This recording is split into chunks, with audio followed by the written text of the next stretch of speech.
Y le tengo un tema muy interesante del cual se ha hablado mucho después de la COP21, de la gran conferencia y discusión que se tuvo en torno al cambio climático en la ciudad de París. Se lograron varios acuerdos importantes, sin embargo, el gran reto de las energías renovables, a pesar de que haya mucho optimismo, es cómo hacerlas más económicas y cómo pueden competir estas con el petróleo, que en estos tiempos está tan barato. Para esto nos visita en el estudio Álvaro Migoya, él es especialista en energías renovables. Y te saludo con mucho gusto, Álvaro, de verdad, muchas gracias por estar con nosotros. Hola, Ricardo, muchas gracias. Buenas tardes. Oye, pues platícanos un poco, ¿cuál es el panorama de la energía en México, sea por hidrocarburos, sea renovable?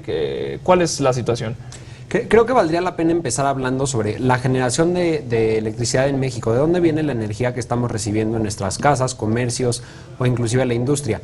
Ahorita el 85% de la energía que se consume en México viene de combustibles fósiles. Estos son los combustibles que generan un daño para el medio ambiente, ¿no? Los que emiten mayor cantidad de gases que dañan la capa de ozono. El efecto invernadero, ¿no? Que generan el efecto invernadero. Hay otro 15% de fuentes de energía variables, pero las renovables representan una minoría, es solamente una fracción de la energía que se consume en México. Hay muchas razones por las que no ha pasado. Por un lado tenemos petróleo y por otro lado las energías renovables estaban a costos extremadamente altas. En los últimos años la energía renovable se ha vuelto mucho más rentable y hay distintos esquemas muy interesantes con los que la gente ya puede empezar a consumir energía de fuentes alternativas sin tener que invertir. Correcto, pero creo que el gran reto es que a lo mejor la gente no sabe que algunas energías renovables pueden ser más baratas o sí pueden competir mano a mano con el petróleo, ¿no? Sí, inclusive sería interesante dar un paso antes, ¿no? Ver cómo sabemos qué tipo de tarifa estamos pagando, ¿no? La CFE divide el mercado eléctrico por sectores tarifarios, ¿no? Entonces está el mercado industrial, el residencial y el comercial. El gobierno subsidia la energía. En casi todos los casos, si tú estás consumiendo un exceso de energía para tu sector tarifario, el gobierno te quita el subsidio y pagas una tarifa extremadamente alta. Entonces, al estar pagando estas tarifas para la gente que tiene un consumo más alto, hay opciones que ya están inclusive más baratas que lo que están pagando hoy con energías renovables.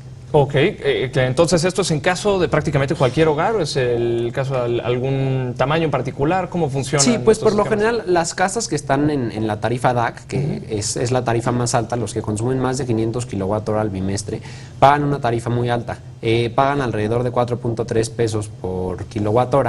Entonces ellos son los que al estar consumiendo más pueden buscar otras alternativas.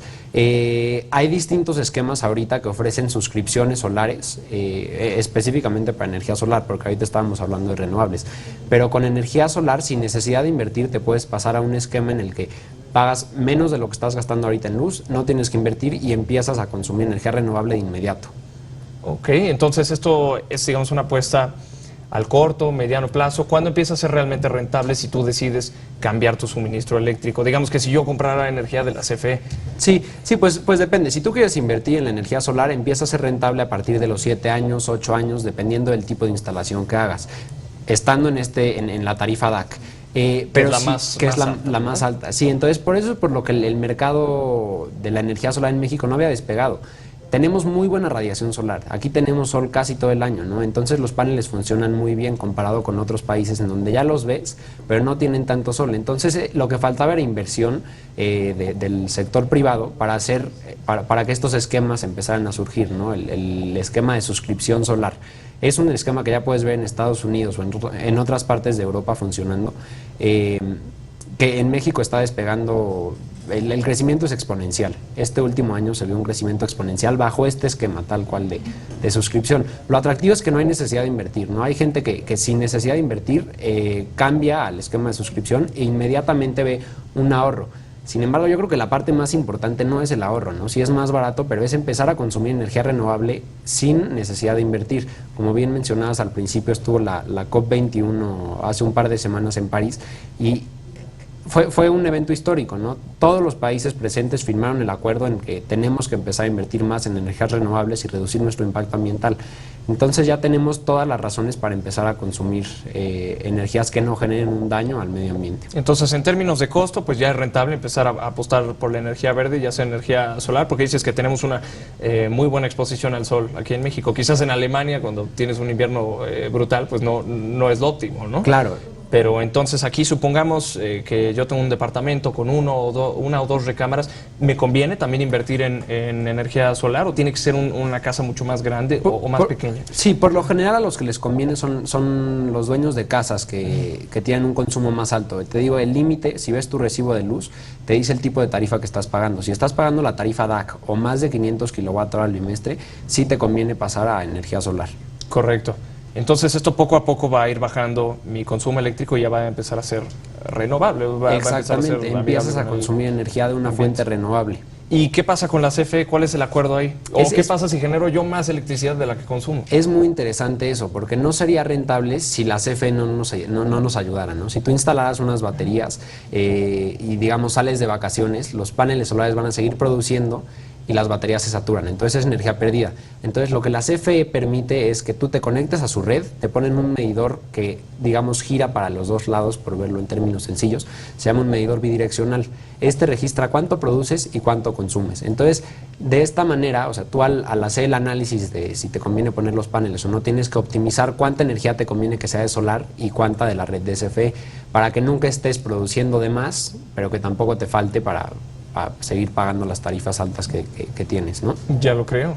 ¿Y cuál es, déjame insistir en esto, pero creo que para el auditorio puede ser muy interesante, cuánto paga un hogar de consumo alto en energía al mes y cuánto estaría pagando si se pasa a solar? O sea, ¿sería una inversión fuerte inicialmente o le irías pagando mes con mes? ¿Cómo lo haría un hogar de este tipo?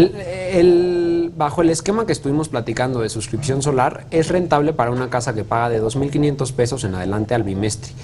No hay necesidad de invertir. Inmediatamente su gasto en luz es 15% más barato de lo que tiene. Entonces, te digo, ya hay tecnología, ya hay infraestructura, la CFE nos apoya para que la gente empiece a consumir energía renovable y hasta el incentivo económico, ¿no? No es solo el ecológico, sino también el económico. Correcto, pero entonces no es una apuesta en la que digas, oye, yo tengo que invertir casi para comprar un auto nuevo para hacer esta instalación y que en unos 5 años me empiece a regresar el dinero. No es así. Exacto, no es así. Solamente te suscribes al servicio de energía y este proveedor de luz te empieza a generar energía de paneles solares sin que tú tengas que invertir. Solamente pagas tu suscripción mensual, que la tendencia va hacia las suscripciones. Tú lo puedes ver en la forma en la que nos movemos, la forma en la que vemos películas en internet. Todo está en las suscripciones. Entonces, en vez de que tú compres los paneles solares, te suscribes a este servicio de inmediato y no tienes que invertir. Solamente pagas por la energía que generan los paneles que tú consumes. Eso es una gran comparación de cómo están cambiando muchos esquemas de consumo. Como dices, suscripción en cuanto a películas en línea, música inclusive, claro, y muchos otros servicios que ya no te requieren tener algo, ¿no? Que es también quizás un poco el concepto de la economía compartida, ¿no? Que promueven algunos servicios de movilidad, que ya están luchando contra, no sé, desde los taxis hasta los hoteles. Entonces, no vamos a decir nombres, pero ya hay muchos casos, ¿no? En los que estás aplicando. ¿Y cómo lo ves por parte del gobierno? ¿Crees que sí hay una aceptación a la energía verde o renovable? Sí, claro, y sobre todo para las casas, porque ahorita la red eléctrica de México tiene una demanda altísima. Si ves la Ciudad de México, todo el mundo necesita energía, ¿no? Aquí en el estudio, todas las luces, vas a la casa, todo el mundo está consumiendo energía. Entonces, el gobierno o la CFE produce la energía muy lejos de la ciudad, en donde están, no sé si es gas natural, si es carbón, en donde están las plantas, y la mandan hasta acá. Eso implica muchas pérdidas en el camino. Entonces la energía solar es algo que tú produces y la consumes en el lugar, por lo que es mucho más eficiente y ayudamos también a que la red no esté tan saturada y sea más eficiente y el costo sea mejor para todos. Yo creo que aparte puedes sentirte muy tranquilo de que estás poniendo tu granito de arena para no contaminar tanto, ¿no? Exactamente. Con una persona que consume energía solar no vamos a cambiar la tendencia del calentamiento global, pero si todos lo vamos haciendo poco a poco, es un impacto altísimo el que podemos tener. Ya lo creo, pues tienes toda la razón. Álvaro, ya se nos acaba el tiempo, pero ¿algún último mensaje que quieras compartir o algo adicional? Pues nada, yo creo que es muy interesante saltarnos en internet. Tenemos todos los recursos para leer, investigar sobre estas tecnologías que ya están en el mercado, ya está comprobado que funcionan. Entonces invito a todos los que nos están viendo a que busquen en internet un poco de información sobre la energía solar en México. Oye, pues te lo agradezco mucho y yo creo que es algo que va a apreciar mucho nuestro auditorio. Álvaro, muchas gracias y muy buena tarde. Gracias a ti, Ricardo. Ahí lo tiene usted, Álvaro Migoya Gómez, sobre la energía renovable en México. Una gran opción apostar por lo solar y por muchas otras que también ya están compitiendo mano a mano con los hidrocarburos. Con esto llegamos Te invitamos a seguir cuestionando la información con los siguientes videos.